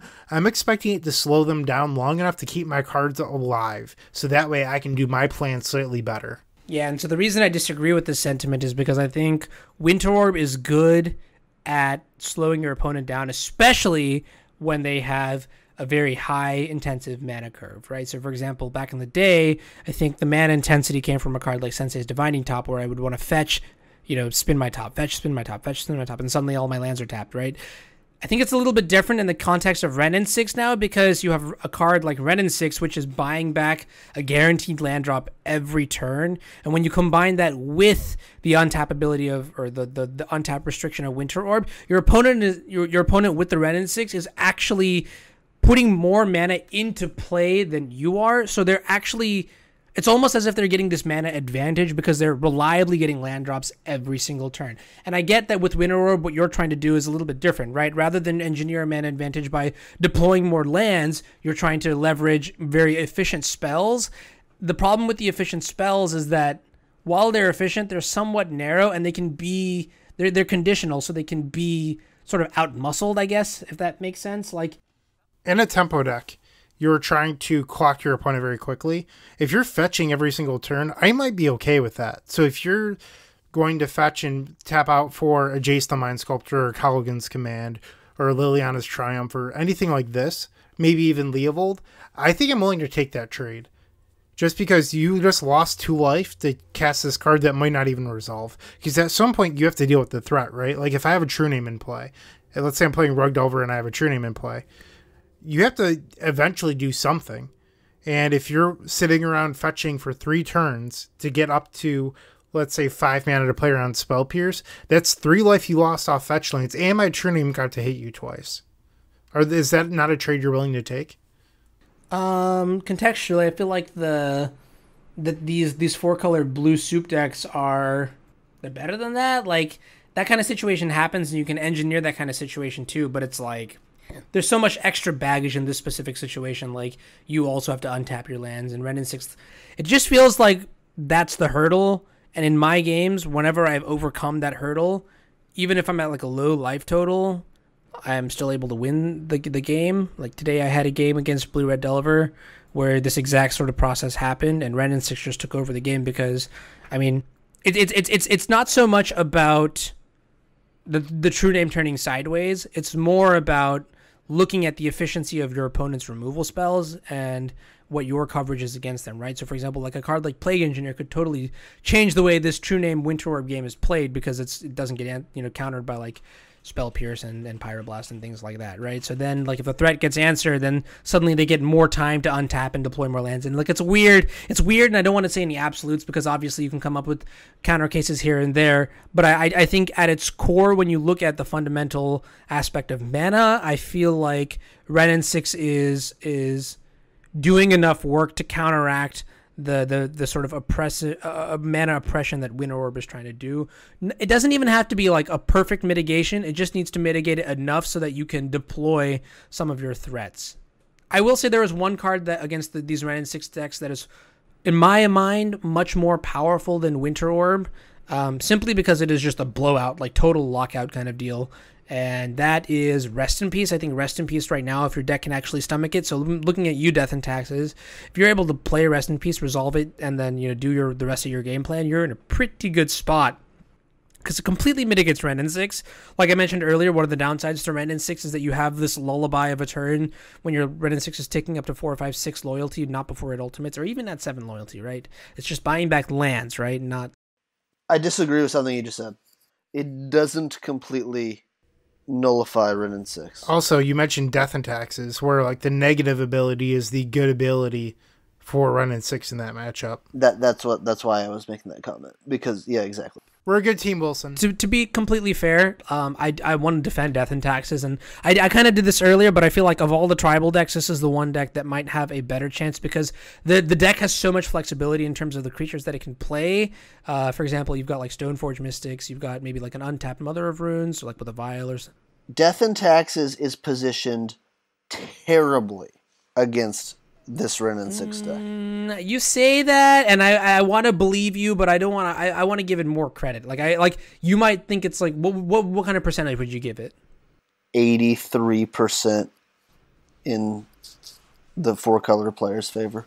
I feel like there's a joke there with the 83%, but I can't remember what it was. But no, my take on it is probably closer to like 40, 60 in the 4-color favor. What? Yeah, I have played against a good bit of Death and Taxes recently, and well, no. Oh, I understand why you're doing this, because you're not playing black. You're not playing Kolagon's Command. You're not playing Plague Engineer. Correct? I'm playing Terminus. That is not the same as these not other the same cards. thing. Not even close. So I understand. I'm not trying to get after you.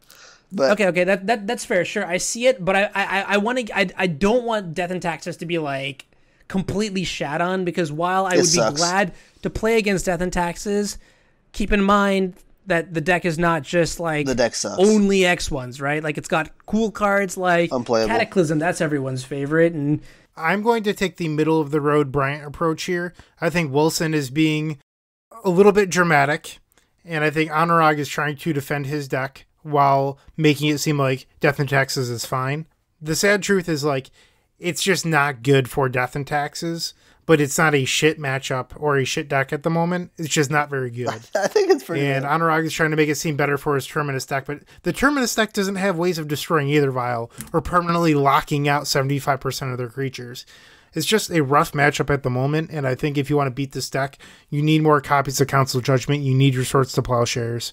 okay, I'm just gonna look at Death and Taxes list. Let's just like briefly look at this, all right? Okay, well, while you're pulling it up, let me provide some perspective. So when I played Grixis. Well, I just really wanted to say something before you got a chance to. So I played Grixis a lot last year and just ran over Death and Taxes over and over again. Just traditional Grixis control was very good against Death and Taxes. This new deck is like traditional Grixis control, plus a dad blasted main deck Engineer Plague creature, so it gets under Thalia, a Planeswalker that pings and kills everything, and then an insanely awesome mana base with an artifact that makes you essentially immune to their mana plan. These three are all very good components. I'm going to give credit where credit is due. We mentioned XJ Cloud before. This guy has been on a tear with Death and Taxes, right? So he must be doing something that nobody else is, because he's doing well in paper. Probably dodging this deck. He's doing well online. I mean, I'm down to do the research, and I'm down to ask him, John, if you want to provide any feedback. I don't know if you listen to this podcast or not, but I'm looking at his deck list right now. I see 4 Stoneforge Mystics, 1 Brimaz, 1 Hallowed Spirit Keeper, Sanctum Prelate, Palace Jailer. The equipment's pretty nice, but I guess K-Command does a pretty good job. He's got a sideboard plan of 3 Cataclysms, and I think that one is actually a very, very powerful card in the matchup.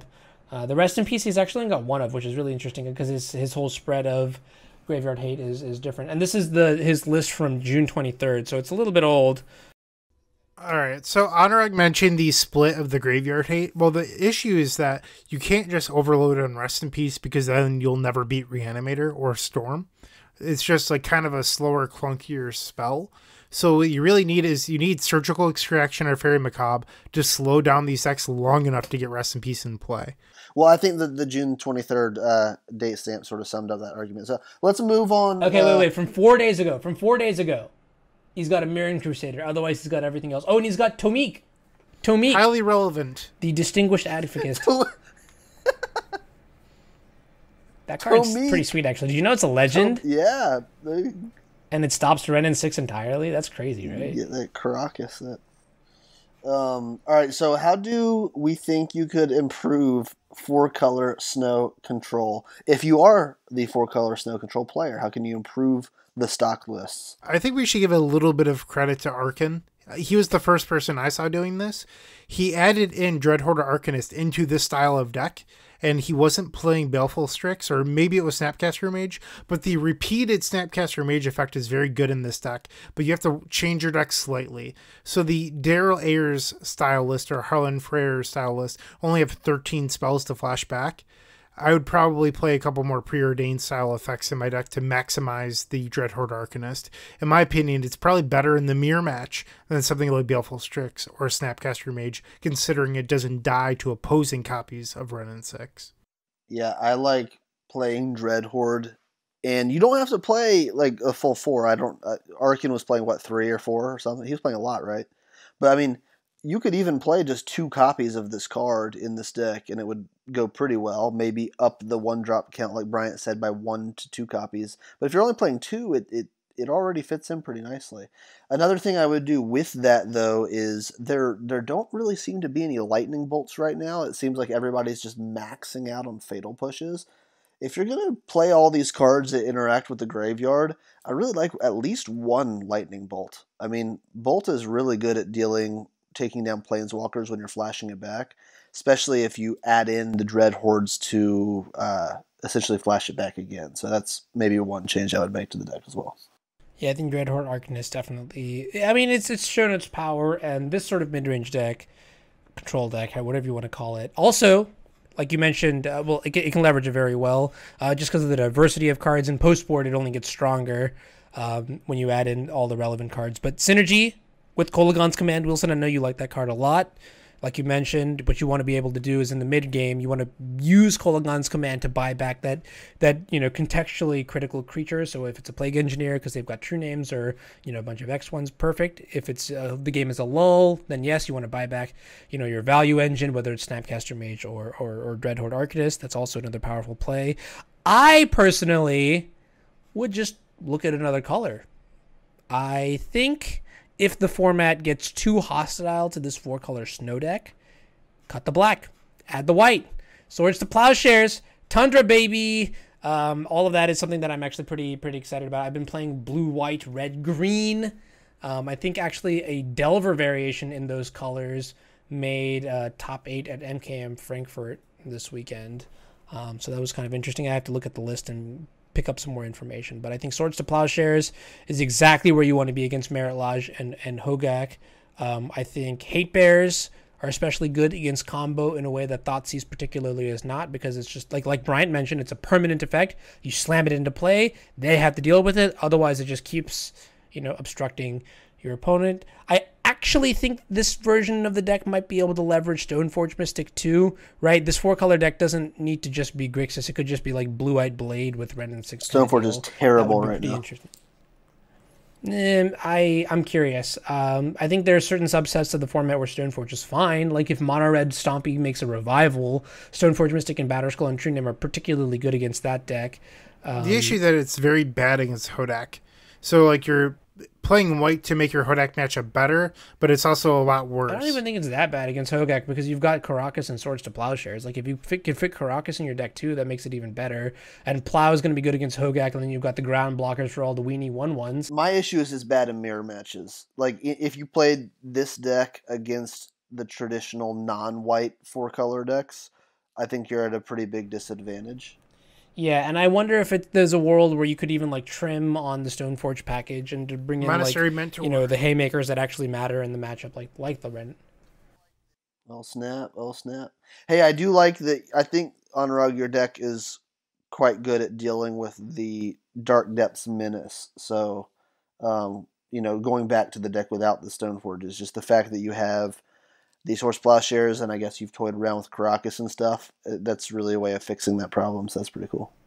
I've also got some Humilities in there to combo with the Wrenn and 6s, but that's neither here nor there. I think Humility is actually pretty interesting with Wrenn and 6. In fact, maybe this is something that I should look into and desperately work on, because I know some people like hearing about like Bruise, but I really think now that Veil of Summer has been printed, the color combination of Naya could make some sweet like artifact enchantment planeswalker control deck that has Pyroblast and Veil of Summer for the combo matchups, and then for other matchups, I don't know what you would do. You can get access to like Punishing Fire and Humilities. Did you know that in 2007 that the premier control deck in Legacy was a red-white control deck? I didn't know that, actually. That's interesting. Rifter. It was an Astro Slide Lightning Rift deck. I'm not joking with you. It was designed to beat goblins. It ran Humility. Yeah, it is close to 1 a.m., so I guess we'll wrap up. But if you guys have any ideas on how to make this deck, how to break this deck, I'm interested to hear all your brews. I've had so much fun playing with Red and 6 and Argham's Astrolab that I don't really even feel like inspired to pick up Miracles right now, because I feel like this deck has just so much design space open for it, and I feel like come around Atlanta, maybe we can find the next, quote, broken thing. So, I'm interested in all your ideas. For example, here's an interesting card that you get to play in this sort of deck. Instead of Disenchant, you get to play a card like Return to Nature. I'll let you Google that one. But on that note, guys, I think we're going to wrap up here. Thank you, Bryant. Thank you, Wilson. Thank you, Phil. Thank you, everyone who is listening. See you next time. Thank you, theepicstorm.com.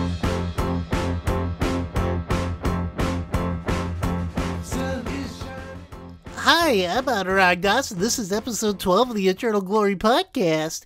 I have with me this weekend Brian Cook and Wilson Hunter. How's it going, guys? Oh, that's great, Wilson. I'm glad to hear your night's going well.